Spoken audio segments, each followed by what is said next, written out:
Well, happy Monday to you, Maverick traders. Joe with you here. It's the 26th of September. Look at this. We're getting into the last week of the weakest month, right?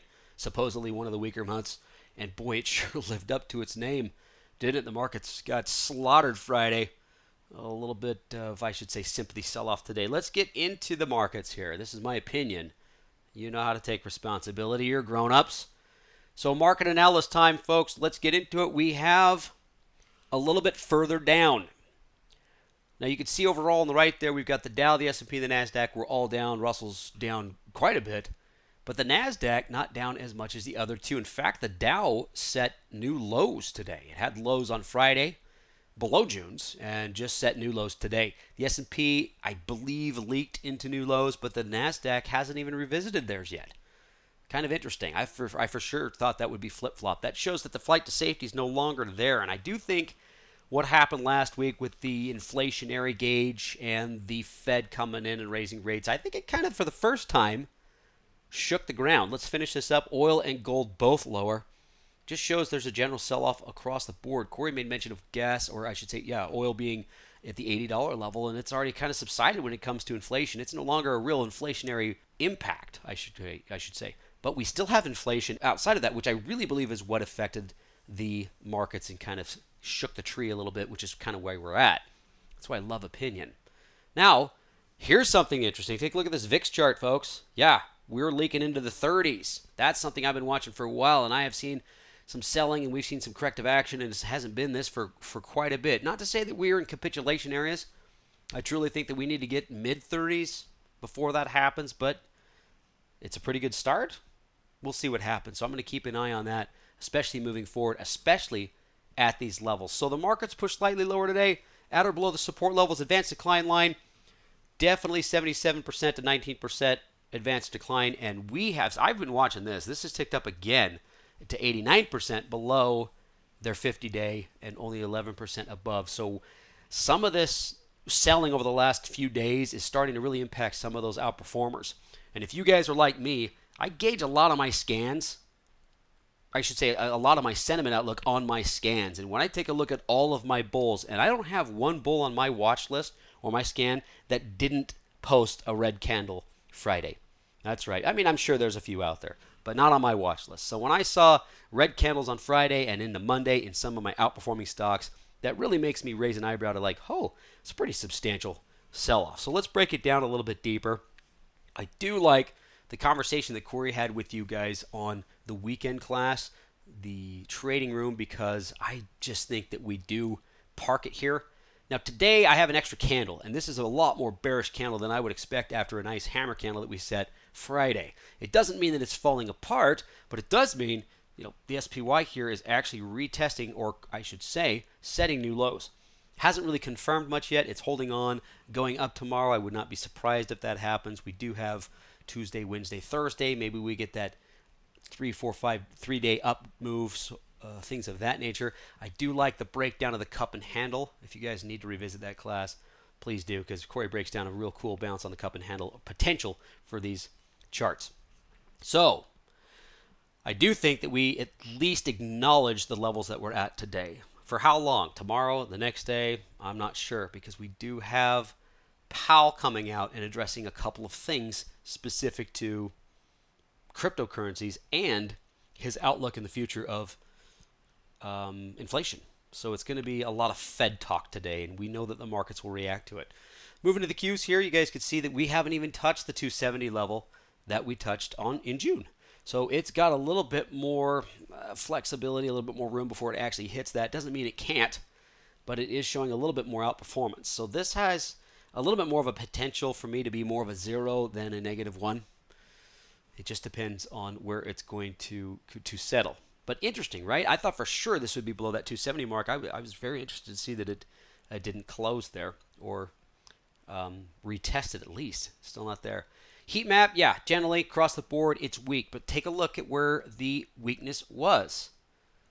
Energy, real estate, utilities, basic materials, core stuff, financials.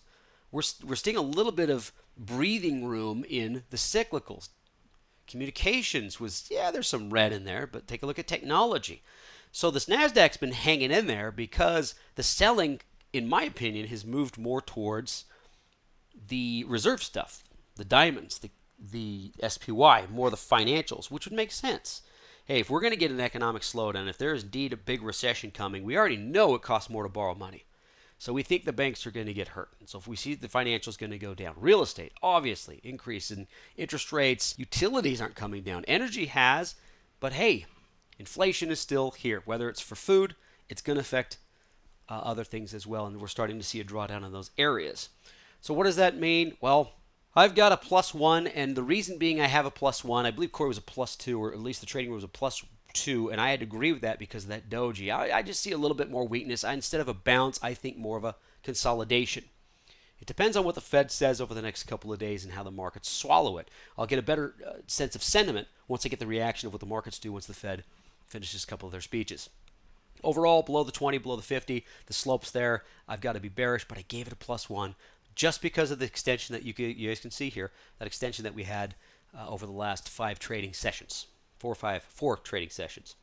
Now, monthly wise, I'm still -2. I want to go -3 but the reason why I didn't is because there is the potential of my +1 coming in of consolidation or slight bounce before we roll over. But yeah, if I'm going to throw a dart for the next 2 weeks, 3 weeks, I'm bearish, 100%.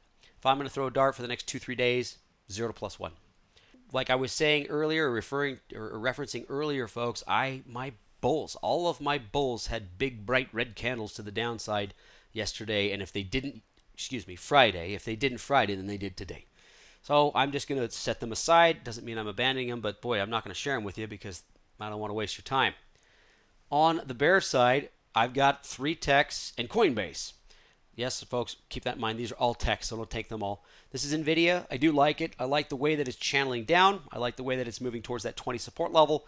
But you can see you got a pretty good slope there. This is a good diagonal play if you want to play it. Credit spread, anything like that. Targeted butterflies. It's just been a pretty good one. It has been for quite a while. Quite a while since it actually slipped late August into that support level that it hit in July at 140. Since then, it's been a pretty easy trade as sideways to down. IBM is another one that popped up again. I liked it because it did confirm yesterday. It actually confirmed earlier in the week, say Wednesday. I don't say yesterday, sorry guys. Friday. I want to make sure you know that's Friday. Last year's scan was Friday. But it actually did confirm that it was a bear rally and it was rolling over the 126 mark here on Wednesday. So I liked it. Wednesday with a target of 124. Friday it broke down and now it looks like it's going to extend that target a little bit further. Sideways to down makes total sense. Here's VMware, another one that broke down today on the watch list, waiting for it to break Friday. Didn't really participate. Interesting that this hung in there, didn't it? It hung in there where everything else just got smushed. But boy, it sure didn't today. And so it slipped. I got a target there at about 105 based on where it slipped early in May. You could actually make the argument mid-May and shoot down to like 102.5, 100, somewhere around there. Sideways to down works. All right, guys, it's just a couple to look at. Keep in mind that these are all in the same sector. They're all technology. Now, the last one I had was coin, and I didn't show it to you, but I want to make mention of it because it might be a fun play because guess what the Fed does tomorrow? They're going to talk about the cryptos. They're going to talk about the impact of cryptos, what they think about it, things of that nature. Now, there's not going to be anything when it comes to regulations or rules. That's not how they roll, but they will address it and what's its future impact on the economy and how does it affect inflation, where they think it's going to go. So it'll be interesting to see if the market just ignores it or they love it or they hate it. Now, to let you guys know, I was watching crypto all day today. It didn't do anything. It just went sideways. Bitcoin, Litecoin, all of them. They just floated sideways. Not a lot of selling, not a lot of buying.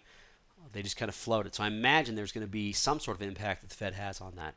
So we're at the lows of June. The VIX is slipping into the 30s. Keep an eye on that. The chart I showed you. We got bearish sentiment, but I'm going to echo what Corey was saying on the weekend classes. I don't think this is going to be a 2008. I don't think this is going to be out of nowhere, kick you in the face kind of a deal. I think we already know it's coming. We already know that the Fed might be a little bit behind the ball. We already know we're going to feel some pain. So if we can maybe get ready for that, this might be a little bit easier than some of those extreme examples.